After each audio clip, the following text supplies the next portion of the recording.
So ito mga ka-farmers, yung mga manok natin. Noong una, itong kulungan na ito ay wala ng 5 na lang yung natirang manok.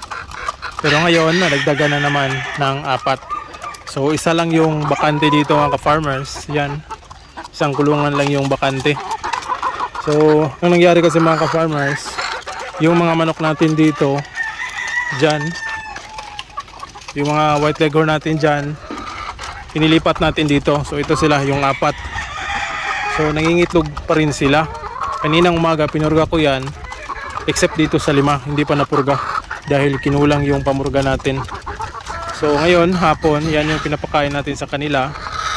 Dahil kanina nagpurga tayo, hapon tayo nagpapakain sa kanila. Umaga walang kain, sa hapon ko na binibigyan ng patuka at mamaya bibigyan natin ng tubig. So itong 5, ito yung kanilang mga itlog. Yan o. Ito namang 2 itlog. Itlog ito ng 4 dun. So ito, yung 5 itlog. Yan o, 5 yan. Itlog ng 5 black australorp saka nakakross sa Barred-Rock. So ang kaibahan dito mga ka-farmers, ito ay 3/4 na white leghorn at saka 1/4 ng dugo ng Barred-Rock. So yan. Pero sa tingin ko mga ka-farmers, ang maganda dito yung pagkakaiba nilang dalawa, dahil yan ay crossbreed ng black australorp, ito naman ay crossbreed ng Barred-Rock. So mapagpansin nyo, malalaki na yung palong nitong mga 3/4 na dugo ng Barred-Rock kumpara dito sa white leghorn. At ang diferensya din mga ka-farmers ay yung kanilang itlog. So dito, mapuputi yung kanilang itlog. Ito, may pagka-brown yung kulay ng mga itlog nila. So meron talagang diferensya. At so far naman, sa tingin ko, mas maganda yung nagawa nating crossbreed ng black australorp. Pero itong mga maganda naman itong mga dugo na ito, yung crossbreed natin ng Barred-Rock, 3/4 na white leghorn, malalaki yung kanilang mga itlog. Pero sa itsura mga ka-farmers, mas gusto kong itsura nitong mga process ng black australorp. So yan o.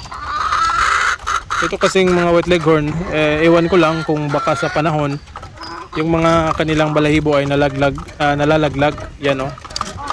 Natatanggal siguro sa kulungan nila dahil mas masikip yung naunang kulungan doon kumpara dito. Pero ito naman, so far sa mga white leghorn cross ng black australorp natin, hindi naman gaanong masyadong buwaghag yung kanilang mga balahibo. So maganda pa rin yung kanilang mga balahibo. Ayan o.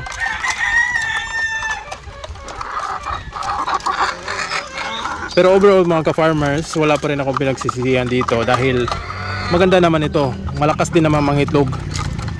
So kung gaano kalakas yung mangitlog, ganun pa rin sila. So same lang ang resulta sa pangingitlog. Konti lang talaga yung diferensya, yung appearance nila at saka yung kulay ng itlog. So yan o. So more on nasa leghorn na kasi ito dahil 3/4 yung dugo nila.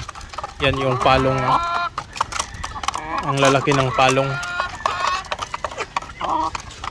So yan o.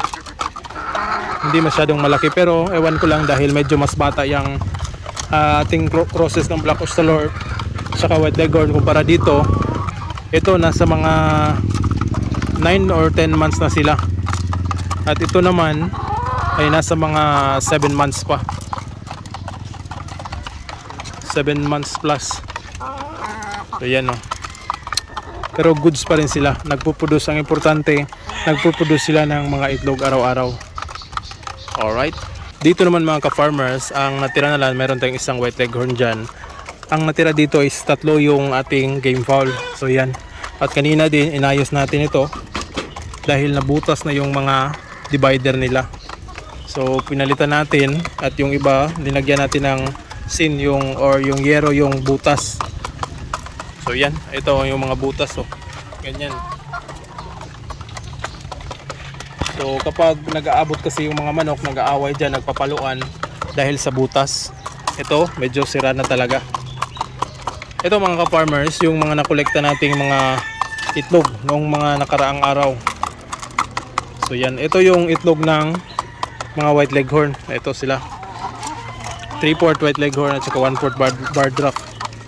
So yan, malalaki yung kanilang mga itlog kumpara dito sa Black Australorp na nakakross sa white leghorn. So yan, pero kukuha tayo ng sample. Oops, yate. Buwak.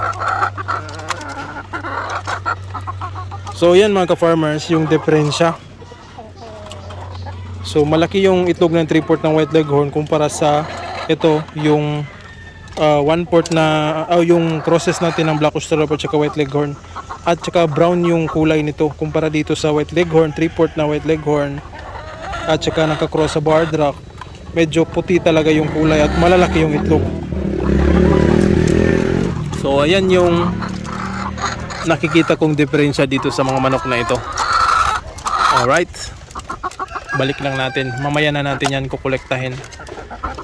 Isa pa lang bagay mga ka-farmers, ang pagkakaiba rin nila, itong ating process ng Black Australorp at saka white leghorn. Noon pa lang, para sa akin, hindi talaga sila magastos sa feeds. So yan, hindi pa nga naubos.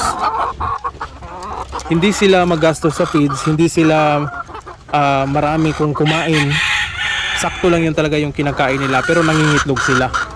Ito naman, yung 3/4, yan walang tinitira, ubos, meron palang konti. Pero mostly mga ka-farmers, ang lalakas kumain nito ng white leghorn nakakross sa Barred Rock. Ang pangangatawan din nila mga ka-farmers, hindi sila yung typical na buong buo yung katawan nila. So yung katawan nitong mga manok natin nakakross sa white leghorn, maliliit yung pangangatawan nila, hindi kagaya ng mga heritage breed na malalaki at buo. So napansin ko kasi almost lahat talaga sa kanila binibigyan naman natin sila ng tamang patuka, pero yung pangangatawan nila hindi masyadong malaki. Okay naman yun mga ka-farmers, dahil hindi naman natin kinakailangan patabain yung mga manok natin. So isang bagay mga ka-farmers kung bakit tuloy-tuloy yung pangingitlog nila ay dahil sa kanilang katawan. Kapag kasi yung mga manok natin ay sobrang taba o malalaki yung katawan at yung may bandang puwet nila ay medyo malalaki, ang tendency kasi dyan mga ka-farmers ay yung iba hihinto sa pag-itlog dahil sa taba. So ang kagandahan dito sa mga manok na ito, hindi sila gaanong malaki yung pangangatawan nila at patuloy pa rin silang nangingitlog. So yan yung ating mga crosses ng white leghorn. Alright.